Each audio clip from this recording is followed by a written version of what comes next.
Palavra de Deus, Romanos, carta de Paulo aos Romanos, capítulo de número 12.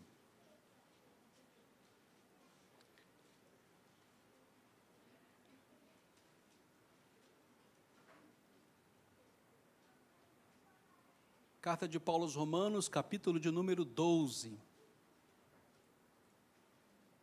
Rogo-vos, pois, irmãos, pelas misericórdias de Deus, que apresenteis o vosso corpo por sacrifício vivo, santo e agradável a Deus, que é o vosso culto racional.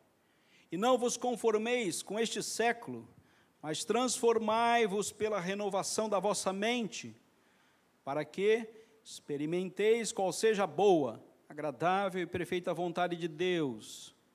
Porque pela graça que me foi dada, digo a cada um dentre vós que não pense de si mesmo além do que convém. Antes pense com moderação, segundo a medida da fé que Deus repartiu a cada um. Porque assim como num só corpo temos muitos membros, mas nem todos os membros têm a mesma função, assim também nós, conquanto muitos, somos um só corpo em Cristo e membros uns dos outros, tendo, porém, diferentes dons segundo a graça que nos foi dada. Se profecia, seja segundo a proporção da fé. Se ministério, dediquemo-nos ao ministério. O que ensina, se esmere-se em fazê-lo. O que exorta, faça com dedicação. O que contribui, com liberalidade. O que preside, com diligência. Quem exerce misericórdia, com alegria. O amor seja sem hipocrisia. Detestai o mal, apegando-vos ao bem. Amai-vos cordialmente uns aos outros com amor fraternal, preferindo-vos em honra uns aos outros. No zelo, não sejais remissos, sede fervorosos, de espírito, servindo ao Senhor. Regozijai-vos na esperança, sede pacientes na tribulação, na oração perseverantes, compartilhai a necessidade dos santos, praticai a hospitalidade, abençoai os que vos perseguem, abençoai e não amaldiçoeis, alegrai-vos com os que se alegram e chorai com os que choram. Tende o mesmo sentimento uns para com os outros, em lugar de serdes orgulhosos, condescendei com o que é humilde, não sejais sábios aos vossos próprios olhos, não torneis a ninguém mal por mal, esforçai-vos por fazer o bem perante todos os homens, se possível, quando depender de vós, tende paz com todos os homens. Não vos vingueis a vós mesmos, amados, mas dai lugar à ira, porque está escrito: a mim pertence a vingança, eu retribuirei, diz o Senhor. Pelo contrário, se o teu inimigo tiver fome, dá-lhe de comer, se tiver sede, dá-lhe de beber, porque fazendo isso amontoarás brasas vivas sobre a tua cabeça. Não te deixes vencer do mal, mas vence o mal com o bem. Palavra de Deus, Romanos capítulo de número 12. Oremos. Meu Deus, obrigado pela tua palavra viva, santa, poderosa, palavra que tem o poder de nos fazer santos e nos dar herança em Cristo. Obrigado, Senhor, porque é a mesma instrumento na mão do teu Santo Espírito para nos conduzir aqui na terra até chegarmos na glória. Obrigado porque esse ensino fica em nosso coração, não por mérito nosso, mas por mérito do teu Santo Espírito. E o seu Santo Espírito traz sabedoria vindo do alto para os nossos corações e para as nossas mentes, Senhor. Perdão, Senhor, quando olhamos para a Tua palavra, sem o crivo do Teu Santo Espírito. Tem misericórdia de nós quando distorcemos a verdade e não entendemos aos olhos do Senhor o que o Senhor está falando conosco. Pedimos, Senhor Deus, misericórdia sobre nós e que a Tua palavra cale em nosso coração, em nossa mente e transforme o nosso caminhar. Em nome de Jesus, amém. Queridos, Romanos capítulo 12, está dentro de um contexto maior do livro de Romanos completo, e até aqui ele vem doutrinando a igreja de Roma, ensinando o caminho a seguir, ele fala sobre o amor de Deus, ele fala sobre a obra de redenção, ele fala do caminho da graça, ele fala da necessidade que todos nós temos de uma intervenção divina, porque todos nós vivemos em pecado, nascemos em pecado, e se não houver a transformação do próprio Deus, morreremos em pecado. E a palavra de Deus, até aqui, ele explica todo o conteúdo doutrinário necessário para nós entendermos o caminho do Senhor, o reino de Deus, e compreendemos a nossa caminhada em Cristo Jesus. Então, a carta de Romanos é para um povo que está vivendo em dificuldade, um povo que está vivendo dentro de uma sociedade perversa. Aqui já há uma leitura de perseguição, eles já estão fugindo da cidade para não perderem as suas vidas. Então, não é um tempo fácil para essa igreja, mas Paulo doutrina essa igreja na leitura perfeita daquilo que Deus tem para nós em Cristo Jesus. E todos eles recebem todo o arcabouço necessário doutrinário para viverem a sua fé num tempo difícil. Não era um tempo fácil para os servos de Deus nesse contexto. A leitura de Romanos nos coloca diante de um quadro de teologia próximo de tudo aquilo que necessitamos saber para viver esse tempo aqui na terra. Deus, no seu amor, nos amou de uma maneira especial, nos trouxe para junto dele, ele nos justificou mediante a fé, nos deu acesso a ele, todos nós estamos ligados plenamente a Deus. E o que podemos falar a respeito dessa graça maravilhosa? Nada pode nos separar do amor de Deus que está em Cristo Jesus, nosso Senhor Jesus Cristo. Então, a carta de Romanos nos dá todo o entendimento necessário para que a gente viva intensamente o Evangelho de Cristo Jesus, com toda a compreensão e toda a iluminação do Espírito Santo de Deus, para vivermos aqui na terra. Os primeiros leitores tiveram essa dificuldade. Qual dificuldade? De viver o seu tempo, e o seu tempo não era muito mais fácil do que o nosso tempo aqui. O tempo que eles viveram era tão sofrido quanto. O entendimento da sociedade era tão complicado quanto. Não há muita diferença, a não ser pela questão de tempo, da realidade do tempo do primeiro século para agora. Então, queridos, nós podemos fazer uma leitura doutrinária, onde Deus nos dá caminho certo. A partir do capítulo 12, ele vai em direção ao final dessa carta. Ele fala, tudo isso que eu ensinei para você até aqui, tem que ser vivenciado, tem que ser praticado. Então, o conteúdo doutrinário recebido pela igreja deve se tornar em algo prático. Eu vou sair daqui e vou praticar o que Deus me ensinou através do seu Espírito, na sua palavra. Preste atenção, queridos, é algo novo. Deus tem algo novo para nós. Há um novo de Deus. Há uma nova realidade. Há um novo tempo. Há uma nova compreensão de vida. Há uma nova utilidade. Há uma nova expressão de sentimentos. Há um novo de Deus para nós. Nós não estamos na mesma condição que estávamos antes. E o capítulo 12 vai dizer exatamente isso, do verso 1 até o verso 2, ele vai dizer que nós temos uma nova vida. Do verso 3 até o verso 8, ele vai dizer que nós temos uma nova função. E do verso 9 até o 21, ele vai dizer que nós temos uma nova atitude. Então, nós cristãos temos 3 momentos especiais a partir de toda a leitura doutrinária até o capítulo 11.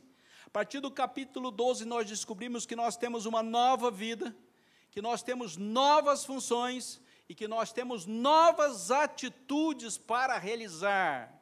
Uma nova vida que impacta toda a minha realidade. Uma nova função, porque antes eu estava fora de Cristo Jesus, agora Cristo Jesus, e através de Cristo Jesus eu estou vivo, eu tenho novas funções, eu tenho novos gostos, eu tenho novos desejos, eu tenho uma nova realidade para viver. E depois ele vai dizer que nós temos novas atitudes. Aquele discurso anterior sem Cristo, e sem a nova função que Ele proveu para nós, em todo o conteúdo doutrinário dos capítulos anteriores, agora eu posso viver plenamente a vida que tenho em Cristo Jesus, em um novo momento, em uma nova realidade. Esses somos nós que estamos aqui hoje, nesta igreja, povo de Deus, separado por Deus, para estarmos glorificando o seu santo nome. Todos nós fomos trazidos pelo Espírito Santo de Deus para estar aqui. Nenhum de nós chegou aqui com as próprias pernas, todos nós fomos convencidos do pecado, da justiça e do juízo. E através do Espírito Santo de Deus, fomos conformados a uma nova realidade. Estamos em Cristo Jesus. Não há nenhuma possibilidade que isso mude, porque foi Deus que fez. Que coisa maravilhosa, não depende mais de nós. A nova vida e a nova função e a nova atitude são ações do Espírito Santo em nossas vidas. Que coisa maravilhosa a gente poder depender inteiramente de Deus para vivermos essa nova realidade. E eu queria convidar os queridos a pensar diante de algo novo. Deus fez algo novo em você. Não é mais como era antes. Há algo novo. Em primeiro lugar, há uma nova vida. E esse aqui é o rito da iniciação. O rito da iniciação é chamado de transformação. Nós tínhamos uma forma e agora nós temos outra forma. Há uma relação coerente com aquilo que eu tenho dentro, com aquilo que eu tenho fora, que eu vou vivenciar. Há uma nova realidade para ser vivida. Em primeiro lugar, isso é vivido num sacrifício vivo. Apesar de estar vivo, eu já morri em Cristo Jesus. E agora é Cristo Jesus que vive em mim, e esse talvez seja um grande desafio para todos nós. Talvez você pense isso na dimensão do ladrão, do bêbado, do adúltero, do assassino, do transviado. Mas a respeito de mim, pastor, eu acho que eu nem tenho pecado, né? Nem cometo pecado, eu sou tão bonzinho. Pois todos nós estamos tão mortos quanto, tão miseravelmente relacionados com a lista do inferno quanto. Pois bem, Deus, na sua misericórdia, através da intervenção do Espírito Santo, nos deu uma nova vida. Aquele Gustavo morreu e agora vive um novo Gustavo. Aquele irmão morreu, agora vive um novo irmão. Uma nova realidade para a existência. Isso transforma todo o nosso viver, isso renova a nossa mente, traz a um pensamento novo para aquilo que está na minha cabeça. A nova vida tira a antiga mente contaminada com o pecado e coloca uma nova mente que pensa agora no crivo do Espírito Santo de Deus. Sabe que você pensa com o crivo do Espírito Santo de Deus, e cada ato cometido, o Espírito Santo de Deus está ao seu lado, está dentro de você, conduzindo a sua vida, e cada decisão que você toma, o Espírito olha para o seu coração e diz: aleluia, louvado seja, glorificado seja o Todo-Poderoso, porque fez obra maravilhosa nesta vida. E todas as atitudes, e nenhuma delas, o Espírito Santo sai para descansar, porque cada um dos fatos referentes a você, e ao seu pensamento, aos seus atos, o Espírito Santo está junto, e Ele vai nos conduzir até chegarmos na eternidade. E somente assim, diz o texto, verso de número 2, poderemos experimentar qual seja a boa, agradável e perfeita vontade de Deus. Queridos, talvez a gente tenha dificuldade, talvez não seja tão retórico assim. Talvez, pastor, o senhor não está vivendo na minha pele, o senhor não está vivendo os meus problemas, o senhor não está nas minhas dificuldades, o Senhor não está nos meus desejos maus, o Senhor não está na minha concupiscência. Isso é muito bonito em retórica, mas na vida real esse é o texto prático de todo o conteúdo doutrinário. Deus está nos falando o quê? O Espírito Santo de Deus conduz-nos em cada um dos nossos pensamentos e dos nossos desejos. Segundo lugar, há uma nova função, e o rito aqui é o rito de trabalho. O rito de trabalho gera cooperação. O primeiro rito é o rito de inovação, que gera transformação. O segundo rito é o rito do trabalho, que gera cooperação. E aí nós vamos falar a respeito de nós, o desejo que nós temos de andar juntos aqui nesta comunidade. Deus colocou em nós o desejo de vir até essa porta, adentrar aquela porta, participar desse culto e conviver com estes irmãos aqui.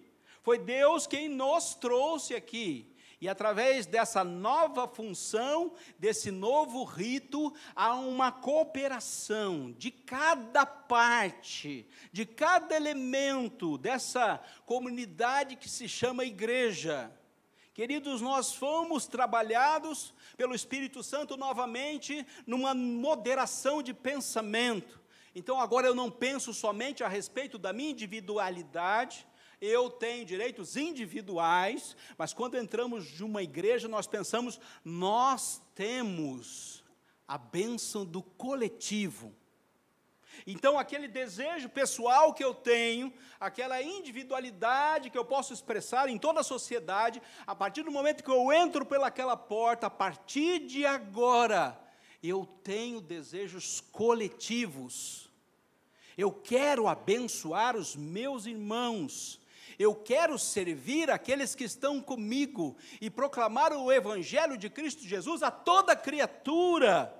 Então, a nova função é revertida diferentemente para cada um. E um vai vir aqui pregar, o outro vai vir tocar esse negócio aqui, uma bateria, o outro vai trazer o violão, o outro vai trazer esse negócio barulhento aqui, o outro vai tocar aquele dali que é mais clássico, o outro vai tocar aquela cornetinha lá, e cada um vai fazer uma coisa.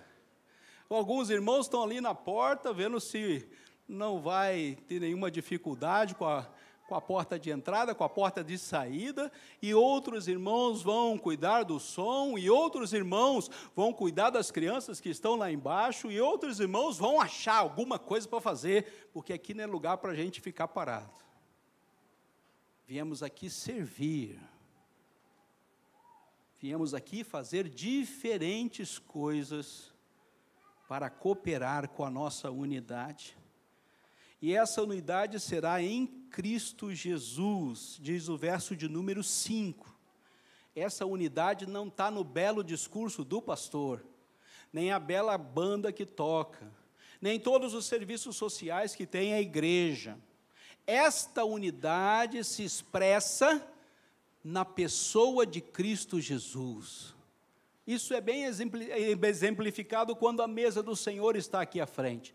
E todos é dado comer de um só pão e beber de um só cálice.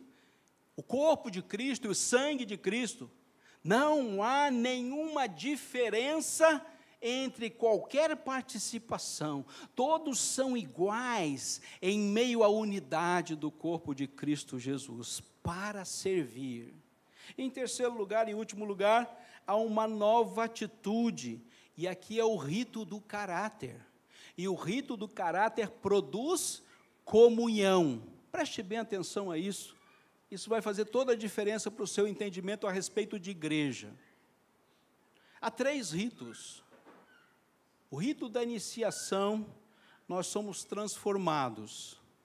O segundo rito é o rito do trabalho, e todos nós cooperamos. O terceiro rito é o rito do caráter, e todos nós estamos em comunhão. Não dá para tirar nenhum desses ritos da nossa caminhada com Cristo. Tanto da iniciação, como do trabalho, quanto do caráter, tem que estar presentes. Faltou um desse, é bom você parar, buscar a Deus e pedir que o Espírito Santo te oriente.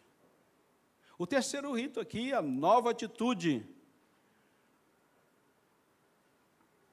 é expressa pelo amor, pelo abençoar e pela paz. Verso de 9 e 10.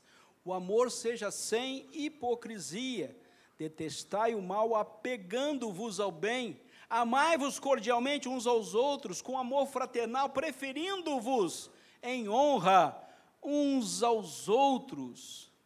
A nova atitude que é gerada em nosso coração, mediante uma nova vida e uma nova função, vem através da intervenção do próprio Deus, porque o amor de Deus não nos confunde, o amor de Deus nos esclarece, e o amor de Deus manifesto em Cristo Jesus é capaz de nos unir, mesmo sendo diferentes, mesmo pensando diferentes a respeito de muitos assuntos, nós estamos unidos na pessoa de Cristo, e por seu amor, nenhum de nós pensa igual, irmãos, cada um tem um gosto e um desejo, mas quando adentramos o reino da glória, a presença de Deus, todos nós somos capacitados por Deus para vivermos em unidade, no amor de Cristo Jesus, que deu a sua vida pela sua igreja, da qual nós fazemos parte.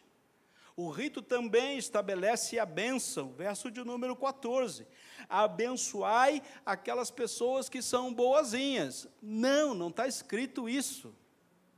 Está escrito o quê, irmãos? Abençoai os que vos perseguem. Quem te persegue é a igreja?